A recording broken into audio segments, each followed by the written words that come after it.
Au fil des batailles, la vieille Alep a plié sans jamais rompre, à l'image de sa citadelle, mutilée et toujours debout.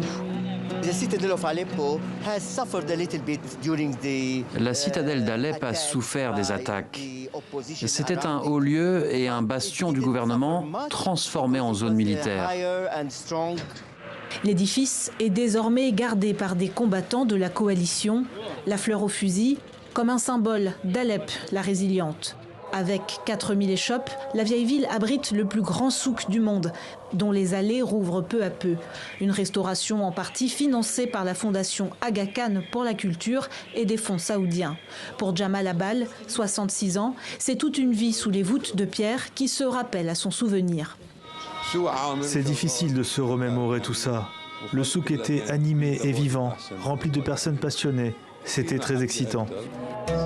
Au milieu des ruines d'un hiver sans fin, le printemps de retour entraîne dans son sillage un parfum de rose et de savon au laurier.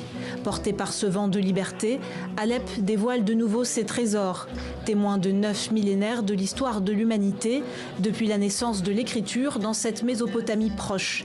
Pilonné par les obus, le musée national d'Alep est sur le point de rouvrir ses portes. Nous avons tout fait pour protéger le musée dans son ensemble. Les grandes statues ont été conservées dans des caissons en ciment. En revanche, les parties plus mobiles et plus petites étaient gardées dans des salles de stockage en sécurité. Derrière ces volets clos, l'hôtel Baron, lieu de légende au charme désuet, dont le bar conserve encore la note impayée de Laurence d'Arabie. D'Agatha Christie à Gamal Abdel Nasser, Charles de Gaulle ou David Rockefeller, les plus grandes personnalités y ont séjourné. Difficile de savoir si l'établissement rouvrira lui un jour ses portes. Quoi qu'il en soit, c'est dans ce passé glorieux qu'Alep doit puiser aujourd'hui la force de se construire un futur radieux.